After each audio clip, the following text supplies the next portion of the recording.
सफर भक्ति से भगवान तक। भगवान कैसा है, किसने देखा है, कहाँ रहता है, कैसे मिलेगा, देखिए हमारे पवित्र सद्ग्रंथों के आधार पर।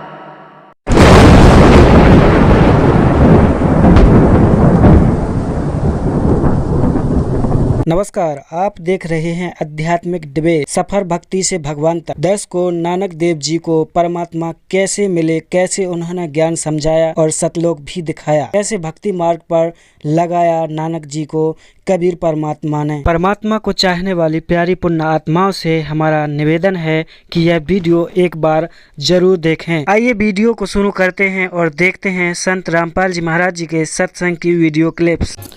कि नानक साहब जी प्रतिदिन बेई नदी पर स्नान करने जाते थे और वो परमात्मा अपने इन दृढ़ भक्तों को, अच्छी आत्माओं को खोजता फिरता है।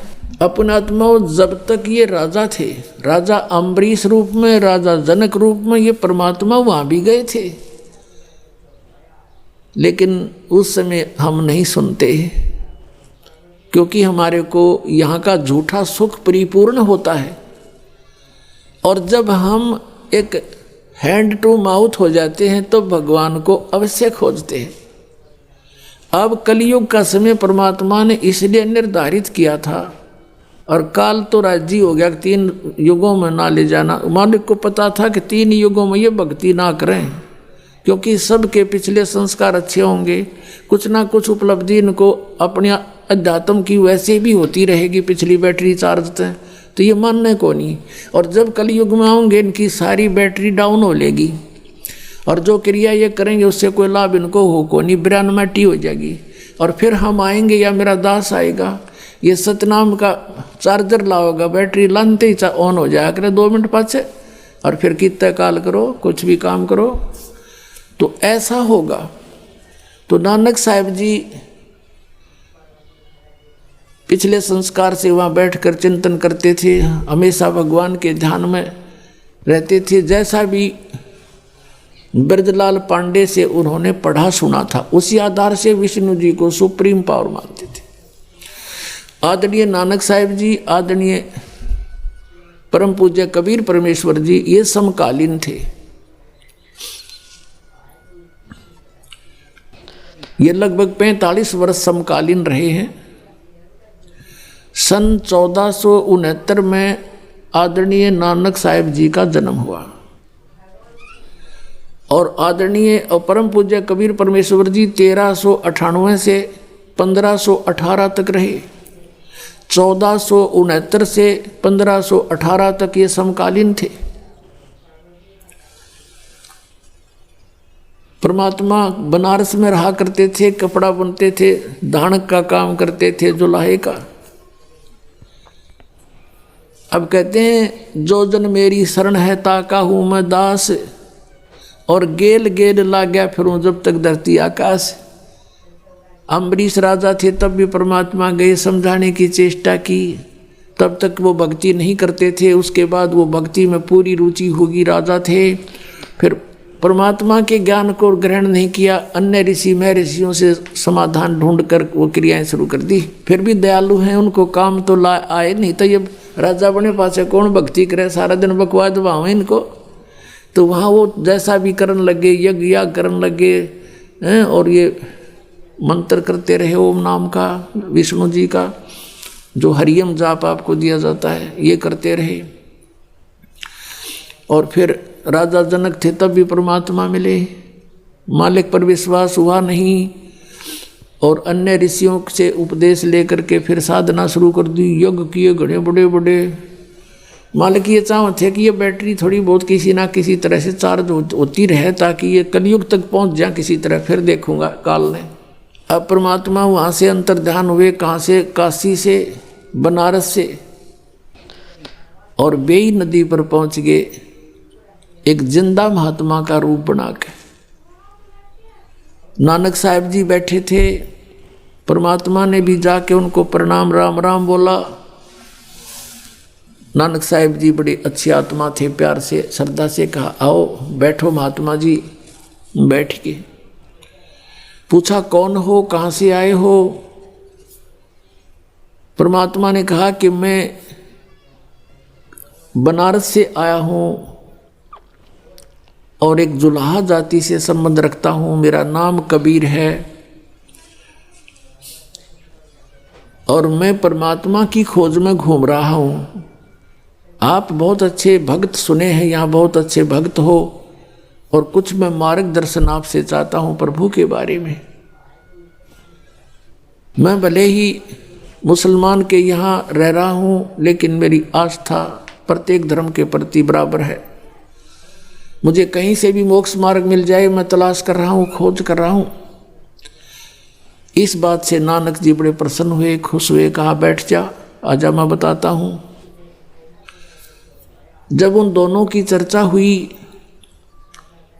तो नानक साहब जी ने कहा कि सबसे पहले गुरु होना चाहिए प्राणी का। तो वहाँ आसपास जो स्नान करने गए थे व्यक्ति, वह भी बैठ के आकर चर्चा होने लगी। जब दोनों की 20, 30, 50 सुबह सुबह का समय था, तो उनकी जब चर्चा चली तो कबीर साहब ने कहा कि मैंने गुरु तो बना रखा है, बनारस में आदरणीय स्वामी रामानंद ब्राह्मण पंडित जी, उससे मैंने उपदेश ले रखा है।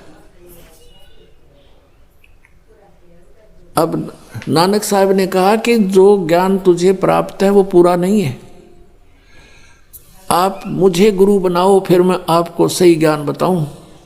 तब परमात्मा ने कहा कि ठीक है जी, मैं आपको गुरु मानता हूं, मुझे ज्ञान बता दो। तब नानक साहब जी लगे बताने, जैसा बैद्यलाल पांडे से उन्होंने ग्रहण किया हुआ था। कहा कि विष्णु जी सर्वशक्तिमान हैं, सारे ब्रह्मांडों के रचनहार हैं, और यही श्री कृष्ण रूप में अवतरित हुए, यही श्री राम रूप में अवतरित हुए, और श्री कृष्ण रूप में इन्होंने आकर के महाभारत के समय गीता का ज्ञान दिया, और गीता जी का नित्य पाठ करने से जीव का मोक्ष हो जाता है। और हरे कृष्ण हरे राम सीताराम राधे राधे श्याम मिला दे, इस तरह के मंत्र और ओम मंत्र, ये सारे कुछ बता दिए। जो ये ब्राह्मण गुरु या हिंदू धर्म के जो ये नकली गुरु बताया करते थे, नकली नाम, वो सारे बता दिए कि ये जाप करने चाहिए, एकादशी का व्रत करना चाहिए। अब परमात्मा ने प्रसन्न किया कि देखो मैं आपको गुरु धारण करने जा रहा हूँ, आपका अनुयायी बनूंगा, तो मेरी कुछ शंका का समाधान भी चाहिए मुझे। अब बोलो, आप जी कहते हो कि श्री कृष्ण जी श्री विष्णु जी अविनाशी हैं, ब्रह्मा विष्णु महेश तीनों अजन्मा हैं, इनकी जन्म मृत्यु नहीं होती, और आप इनको सर्वेश्वर कहते हो, और आप ये भी कहते हो कि गीता जी का ज्ञान श्री कृष्ण जी ने बोला। हाँ बिल्कुल सही है, नानक जी बोले। तो आप गीता जी अध्याय नंबर 4 के श्लोक 5 और 9 में देखिए, और 2 के अध्याय 2 के 12 में, 10 के 2 में, इनमें यूँ गीता ज्ञानदाता कहता है मेरे तो जन्म और मृत्यु होता है, हम अविनाशी नहीं हूं। फिर आप कह रहे हो ये अविनाशी है। अब नानक साहब जी के पास कोई जवाब नहीं था। परमात्मा ने कहा कि आप हरे कृष्ण हरे राम सीताराम राधे श्याम ये जाप करते हो, गीता जी में ऐसा कोई मंत्र नहीं है, केवल एक ओम मंत्र है, एक ओंकार जिसको तुम बोलते हो। तो नानक साहब ने कहा कि मैं ओंकार भी जाप करता हूँ और ये भी करता हूँ। तो गीता जी अध्याय नंबर 16 के श्लोक 23 में लिखा है कि शास्त्र विधि को त्याग कर जो मनमाना आचरण करते हैं उनकी साधना व्यर्थ होती है, ना उनको कोई सुख हो, ना उनकी गति हो, ना उनको कोई सिद्धि प्राप्त हो, यूजलेस। अब नानक साहब जी डेली पाठ करा करते गीता जी का, उनको याद थे श्लोक। तो गीता जी में केवल लिखा एक ओम अक्षर है, उसके अतिरिक्त जो आप अन्य जाप करते हो वो व्यर्थ है। जैसे कोई एक जड़ी है और उससे लाभ होना है, उसके साथ और जड़ी मिला दी तो वो यूजलेस हो जाता, निष्क्रिय हो जाएगी, जड़ी का यूज भी नहीं होगा आपको। तो ये साधनाएं तो नहीं करनी चाहिए थी।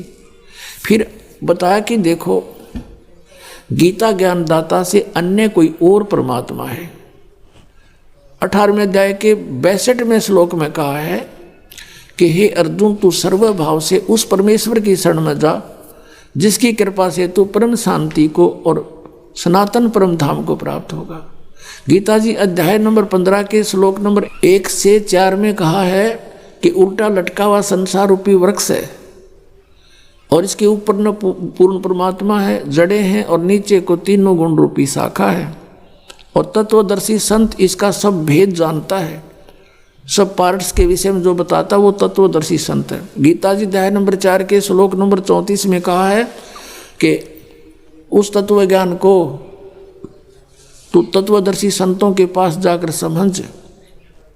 तो वो तत्वदर्शी संत से पूछो, वो दंडवत प्रणाम करो, उनको नम्रता से प्रसन्न करो, वो तत्वदर्शी संत तुझे उस परमात्म तत्व का ज्ञान कराएंगे। तो उसके पश्चात 15वें अध्याय के 4थे श्लोक में कहा कि उसके पश्चात परमेश्वर के उस परम पद की खोज करनी चाहिए जहाँ जाने के बाद साधक फिर लौटकर कभी संसार में नहीं आते।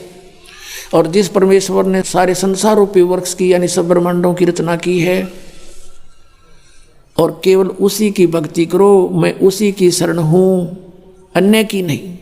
आपका गीता ज्ञानदाता कह रहा है कि और है कोई परमात्मा, उसकी भक्ति करने से पूर्ण मोक्ष होगा, कभी जन्म मृत्यु नहीं होती। वो परमात्मा कौन है, मुझे वो बता दो महात्मा जी, मैं आपका पक्का चेला हो गया। अब वो ज्ञान दो गुरुजी। अब गुरुजी के पास तो वो ब्रजलाल पांडे वाला ज्ञान था, घिसा पिटा। और फिर परमात्मा ने कहा ये ब्रह्मा विष्णु महेश नासवान है, इनकी जन्म मृत्यु होती है, ये अविनाशी नहीं है। आप देखिए श्री देवी भागवत गीता प्रेस गोरखपुर से प्रकाशित 123 पृष्ठ पे ये देखिएगा, श्रीमद देवी भागवत गीता प्रेस गोरखपुर से प्रकाशित।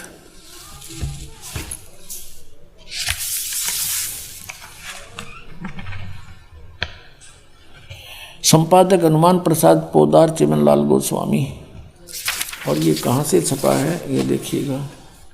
प्रकाशक हैं गीता प्रेस गोरखपुर, गोविंद भवन कार्यालय कोलकाता का संस्थान। ये इनके फोन और फैक्स नंबर हैं। इसके 123 पृष्ठ पर आपको ले चलते हैं। 123 पृष्ठ पे तीसरा स्कंध।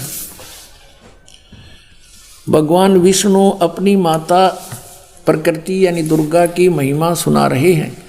तुम शुद्ध स्वरूपा हो, महिमा कर रहे हैं उनकी। तुम शुद्ध स्वरूपा हो, ये सारा संसार तुम्हीं से उद्भासित हो रहा है। मैं ब्रह्मा और शंकर हम सभी तुम्हारी कृपा से विद्यमान हैं। हमारा आविर्भाव माने जन्म और तिरोभाव माने मृत्यु हुआ करता है। हमारा तो जन्म और मृत्यु होता है, हम अविनाशी नहीं हैं। केवल तुम ही नित्य हो, जगत जननी हो, प्रकृति और सनातनी देवी हो। यहाँ ये भी ध्यान रखना, प्रकृति दुर्गा को ही कहते हैं। ये गीता जी में आपका काम आओगा जहाँ पर इन तीनों की उत्पत्ति आपको बताई जाएगी। भगवान शंकर बोले, देवी यदि माँ भाग विष्णु तुम्ही से प्रकट हुए हैं तो उनके बाद उत्पन्न होने वाले ब्रह्मा भी तुम्हारी बालक हुए। फिर मैं तमोगुणी लीला करने वाला शंकर क्या तुम्हारी संतान नहीं हुआ? मुझे भी उत्पन्न करने वाली तुम ही हो शिवे। संपूर्ण संसार की सृष्टि करने में तुम बड़ी चतुर हो। इस संसार की सृष्टि सतिथि और संहार में तुम्हारे गुण सदा समर्थ हैं। उन्हीं तीनों गुणों से उत्पन्न हम ब्रह्मा विष्णु एवं शंकर नियमानुसार कार्य में तत्पर रहते हैं। अब इस पवित्र सदग्रंथ ने, इस पवित्र पुराण ने 5 कंसेप्ट क्लियर कर दिए। 5। एक तो ये हो गया कि ब्रह्मा विष्णु महेश नासवान है। दूसरा ये हो गया कि दुर्गा इनकी माता है। तीसरा ये प्रकृति दुर्गा को कहते हैं। चौथा ये हो गया कि तीनों गुणों से उत्पन्न रजगुण ब्रह्मा, सद्गुण विष्णु, तम गुण शिव जी हैं। और 5वां ये हो गया कि केवल नियमित कार्य ही कर सकते हैं। जिसने जैसा वर्क डन किया है वैसा ही बुरा और भला दोनों ही देंगे। ये किसी में परिवर्तन नहीं कर सकते। केवल परिवर्तन कर सकता परम अक्षर ब्रह्म कबीर साहब, आपके पाप काट का आपको सुखी कर सकता। ओनली वन गॉड, वो कबीर साहब है। अब नानक साहब से कोई कहा ये बातें, तो नानक साहब जी ने कहा कि नहीं, ऐसा कुछ नहीं लिखा वहाँ पर देवी पुराण में। आप झूठ बोलते हो, आप हमारे देवताओं की तौहीन करते हो, आप तो यहाँ वाद विवाद करवाने आए हो, झगड़ा करवाने आए हो।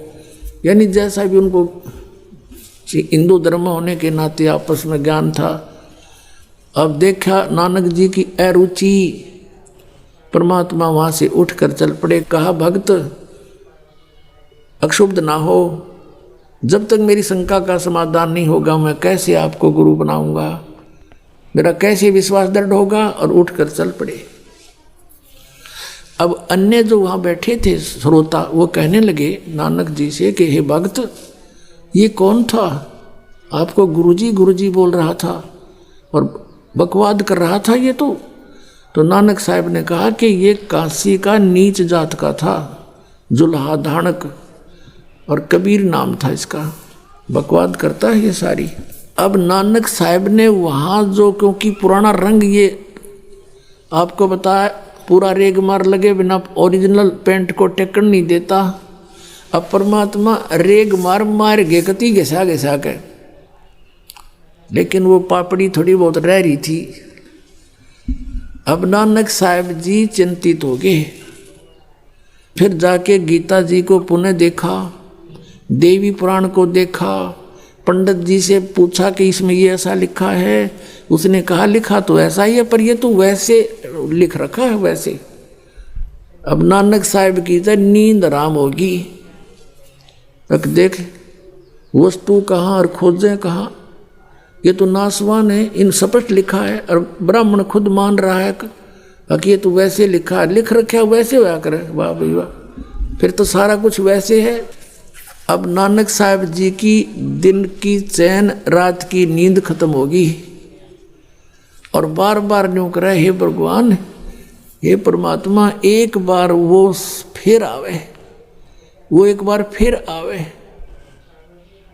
और अब के मैं उससे ढंग से बात करूं। बहुत चिंतित हो गया कि सचमुच ये तो गीता में और कोई भगवान है और उसी से मोक्ष होगा। हमने कराना मोक्ष है, फिर क्या फायदा इस भक्ति करने का जब मोक्ष नहीं हुआ। ब्रह्मा विष्णु महेश स्वयं नासवान है। अब इसी चिंतन में हृदय से पुकार हुई, आत्मा रोने लगी कि ये फिर से बात बने, कभी फिर खुल के चर्चा करूं उससे, एक बार आ जाओ, मैं विवाद नहीं करूंगा। अब परमात्मा ने 6 महीने के बाद फिर दया बख्शी, जब खूब लोहा गर्म हो लिया। उसी तरह सुबह सुबह स्नान करने के लिए नानक साहब जी गए थे और स्नान करने की तैयारी में थे। उनके साथ 1-2 और भी नौकर जाते थे, वो उनके कपड़े लिए खड़े थे। परमात्मा वहाँ पहुँचे, कबीर साहब जी उसी जिंदा रूप में, लेकिन उस दिन वो केवल नानक साहब जी को ही दिखाई दे रहे थे, अन्य को नहीं। अब नानक साहब जी ने देखा कि आ गया वही भक्त नहीं, ये तो पूर्ण ज्ञानी लगता है। अब वहाँ उनकी तरफ गए, प्रणाम हुआ दोनों तरफ से और बैठ गए वहीं एकांत में। अब अन्य जो स्नान करने वाले थे या कोई नौकर थे वो दूर खड़े थे, वहीं खड़े रहे, आगे नहीं आए। उन्होंने देखे ये भक्त नानक साहब जी किससे बातें कर रहे हैं। दूसरे कहने लगे ये भक्त आदमी है, अपने आप ऐसे ही कोई चिंतन कर रहा है, पता नहीं कहाँ जा रही है इसकी शुद्ध, और ये तो ऐसे बोलता रहता अपने आप, करो स्नान चलते हैं। वो अपना काम लगे रहे, स्नान करते रहे। उधर से परमात्मा की उनकी फिर से वार्ता शुरू हुई। तो फिर नानक साहब जी ने आखिर में ये कहा कि देखो ठीक है, आपका ज्ञान श्रेष्ठ है और मैंने अपने गुरु ब्रजलाल पांडे से भी पूछा, उसने भी संतुष्ट नहीं किया मुझे, लेकिन मैं आपकी एक परीक्षा लेना चाहूँगा, फिर मैं आपका शिष्य बनूंगा, फिर मैं आपकी बात स्वीकार करूंगा। क्या परीक्षा लोगे कि मैं इस दरिया में छलांग लगाऊंगा, मुझे खोज देना। अब नानक साहब जी ने जो ही जाकर के दरिया में छलांग लगाया, नहाने की तैयारी में था ही, छलांग लगाई तो बाहर नहीं आए। परमात्मा ने उनको अप स्ट्रीम में ले जाकर उनके शव को यानी शरीर को और 2-3 मील की दूरी पर जिधर से पानी आ रहा था उस साइड में जंगल में जाके बैठा दिया, वहां प्रकट कर दिया कि ले खोज दिया आपको। तो नानक साहब जी कहने लगे अब बैठ जाओ, कुछ वार्ता करेंगे, अब मुझे डिटेल से बताओ। तो परमात्मा ने सृष्टि रचना सुनाई। अब नानक साहब जी कहने लगे कि देखो आपकी बातों पर कुछ विश्वास है, कुछ अविश्वास है। वो सचखंड आपने आज तक सुना नहीं, देखा नहीं, आपके अतिरिक्त इसके विषय में कोई व्यक्ति हमें बताने वाला मिला नहीं, तो कैसे विश्वास करूं? मुझे वो सचखंड दिखा दो। परमात्मा ने कहा चल ठीक है। वो शरीर वहीं सुरक्षित रखा और सतलोक में ले गया उस प्यारी आत्मा को, नानक साहब जी की आत्मा को। अब जिंदा महात्मा के रूप में थे परमात्मा, जिंदा वाले महात्मा के रूप में। अब ऊपर जा रहे हैं, सभी ब्रह्मांड दिखाए, ब्रह्मा विष्णु महेश के लोक दिखाए, जैसे आदरणीय गरीबदास साहिब जी को दिखाए थे, जिनके उपलक्ष्य में ये 7 दिवसीय सत्संग हो रहा है कि वो परमात्मा आदरणीय गरीबदास साहिब जी को मिले थे सन 1727 में, जब 10 वर्ष के थे गरीबदास साहिब जी। और फाल्गुन उतरते की द्वादशी, फाल्गुन सुदी द्वादशी को दिन के 10 बजे वहाँ प्रकट हुए थे छुडानी गांव के जंगल में, खेतों में। तो ऐसे गरीबदास साहिब जी को ले गए थे, ऐसे ही सभी महापुरुषों को ऐसे ही एक जैसा ही वहाँ दिखाते हैं सबको। ऐसे ही आदरणीय गीसादास साहिब जी को परमात्मा मिले थे। तो उन्होंने अपने ग्रंथ वाणी में लिखा है, कहते हैं ओम सोहम जपले भाई, राम नाम की या कमाई। अब गीसा पंथी पूरा शब्द घोटते हैं, ये 2 अक्षर के मंत्र का न कख भी पता नहीं, पूरे गीसा पंथ के अंदर दास ने इनको कति छान रखा है सबको। अच्छा, ये 2 अक्षर का मंत्र आदरणीय नानक साहिब जी को परमात्मा मिले, जैसे आदरणीय धर्मदास साहिब जी को मिले थे। बेई नदी से डुबकी लगाई, वहां से अंतर ध्यान किया, उनको शरीर कहीं और रख दिया सुरक्षित, और आत्मा को सचखंड लेकर गए। तो परमात्मा ने वही रोल किया था उनके साथ, क्योंकि वो वर्तमान समकालीन थे, जैसा धर्मदास जी के साथ किया था। तब उन्होंने बताया था कि मैं बनारस के अंदर रहता हूं और जुल्हा धानक रूप में रहता हूं। सतलोक में जाकर परमात्मा ने देखा, जो जिंदा महात्मा के रूप में आदरणीय नानक साहिब जी को परमेश्वर मिले थे, बेई नदी पर सचखंड लेकर गए थे। आगे जाकर क्या देखा कि वही रूप जो का त्यों तेजों में शरीर में, एक रोम में करोड़ सूर्य मिला दे करोड़ चंद्रमा जैसा नूर, उस मालिक का ऐसा प्रकाश, सिंहासन पर बैठे हैं, ऊपर मुकुट है सिर पे और ऊपर छत्र बना हुआ है बहुत बड़े गुम्बज के अंदर। तब वहां जाकर के परमात्मा नीचे से जिंदा महात्मा के रूप में गए थे, वो सिंहासन पर विराजमान हो गए। ओरिजिनल रूप वहां परमात्मा दूसरे रूप में थे खड़े हुए, और कबीर साहब बैठ गए जो जिंदा महात्मा वाले उस सिंहासन पर, जो नीचे से नानक साहिब जी के साथ गए थे, और वो तख्त पर विराजमान हो गए और चौर करने लगे। पहले कबीर साहब जिंदा महात्मा करने लगे थे चौर अपने उस तेजों में रूप पर, वो तेजों में शरीर खड़े हुए, और कबीर साहब जब विराजमान हुए जिंदा वाला रूप सिंहासन पर, तो वो परमात्मा जो तेजों में शरीर वाले थे वो चौर करने लगे उस परमात्मा कबीर जी के ऊपर, जिंदा महात्मा के ऊपर। और फिर देखते ही देखते दोनों मिलकर एक हो गए, यानी जिंदा महात्मा ही स्वयं कबीर जी ही अनंत कोट ब्रह्मांड के कंट्रोलर के संचालक के सिंहासन पर विराजमान हो गए श्री नानक साहिब जी के समक्ष, और कहा कि मैं बनारस में रहता हूँ, कबीर मेरा नाम है, धानक काम है जुलाहा, और वहाँ आना बच्चा सतनाम दूंगा, सतनाम से मोक्ष होगा, सतनाम के बिना मोक्ष नहीं हो सकता इस प्राणी का। सारी डिटेल पहले बताई दी थी। कबीर साहब 2 बार मिले थे नानक साहिब जी को, उनसे गीता के बारे में काफ़ी चर्चा हो चुकी थी। तो नानक साहिब जी को वापस छोड़ दिया, अब नानक साहब जी तीसरे दिन जब प्रकट हुए, पहले तो शोक मना रहे थे, फिर खुशी का ठिकाना नहीं रहा। जो नौकरी करते थे सुल्तानपुर के नवाब के मोदी खाने की, वो नौकरी त्याग दी और ऐसा ही चोगा पहन लिया जैसे रूप में भगवान मिले थे, जिंदा महात्मा वाला, फकीर फक्कड़ वाला, और शमशान घाट पर बैठ के जाके फिर वापस बुलाया गया, उनका हिसाब किताब किया गया तो नानक साहब जी के ही पैसे सरकार की तरफ 760 रुपये अधिक पाए थे। तो सुल्तानपुर के नवाब ने वापस नौकरी ग्रहण करने के लिए प्रार्थना की थी। तो नानक साहब जी ने कह दिया था, अब इस नकली सरकार की नौकरी नहीं हो सकती, असली सरकार की नौकरी करूँगा। तो वहाँ पहुँचे कहाँ, पहली उदासी में बनारस पहुँचे और सबसे ये चर्चा करते आए इस ज्ञान की। जब कहीं इसका उत्तर नहीं मिला, समझते गए कि यहाँ वो नहीं है। बनारस में जाकर देखा, रामानंद जी किसे पूछा, ये ज्ञान की चर्चा की, तो रामानंद जी ने कहा कि ये ज्ञान जो आप पूछ रहे हो ये मुझे नहीं मालूम था पहले, तो मुझे भी मेरे गुरु हैं समझो, लेकिन वो बने हुए हैं शेष मर्यादा रखने के लिए, वो स्वयं परमात्मा आए हुए हैं और उन्होंने मुझे सचखंड दिखाया था।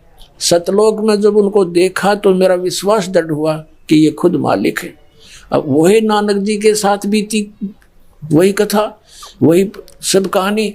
तो नानक साहब जी ने कहा कि मुझे वहाँ पहुँचाओ, उनके दर्शन कराओ। तो स्वामी रामानंद जी ने एक अपना सेवक भेज दिया नानक जी के साथ, श्री नानक देव साहब के साथ, कि जाओ परमात्मा के दर्शन करा लाओ।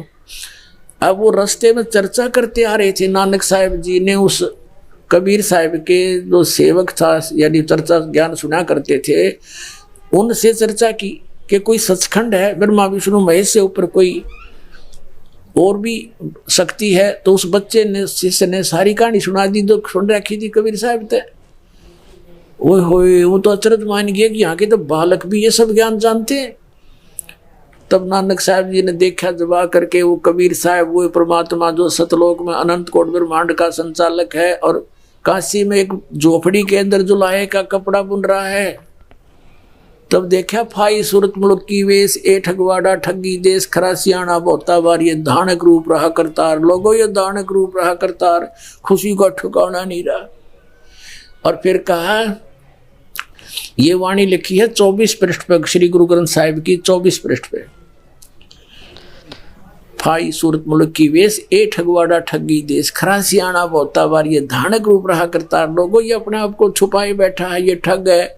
प्यार में बोला उन्होंने, होए देखिए ठगवाड़ा, ये भगवान है, ये रब है, ये खुद मालिक है। नीच जात परदेसी मेरा छिनावे छिन जावे बे। नानक साहब कहते हैं मेरा परमात्मा वो नीच जात का, तुम जिसको नीच जात कहते हो, वो खुद मालिक है, धनी है। 721 पृष्ठ पे लिखा है गुरु ग्रंथ साहिब में, एक अर्ज गुप्तम पेश तोदर कौन करतार, हक्का कबीर करीम तू बे ए परवरदिगार। और तेरे चाकरा पा खा के नानक साहब जी ने कहा कि मैं तो आपके इन सेवकों के पैरों की धूल हूँ, इनको भी गजब का ज्ञान है आपका दिया हुआ। ये परमात्मा बड़ी दया करी, आपका दर्शन हुआ। तो फिर अपने आप को छुपा कर बैठिए। परमात्मा ने कहा, नानक देव अभी इस बात को डिस्क्लोज ना करे, अन्ना तेरी कोई मानने, कौन मानेगा मुझे भगवान। अपनी भक्ति कर और प्रचार कर इस मार्ग का, इस ज्ञान को फैला जितना फैला सकता है। तो मालिक को पता था मानना किसी ने है नहीं, लेकिन ये गवाही बन जाएगी, एक बड़ा समाज तैयार होगा, कम से कम नानक साहब जी को तो मानेंगे, फिर हम अपना यथार्थ ज्ञान समझा देंगे। तो ऐसे नानक साहब जी ने 12 वर्ष तक घूम फिर के प्रचार किया। फिर परमात्मा मिले कि पुण्यात्मा अब बंद कर दे, तेरा विरोध गणा हो जाएगा, कोई मानता नहीं है, अपनी भक्ति कर पीछा छुटवा, फिर देखेंगे आने दे समय। पर इस सतनाम को अभी डिस्क्लोज ना करना, बताना नहीं किसी को, आपको मैंने दे दिया है।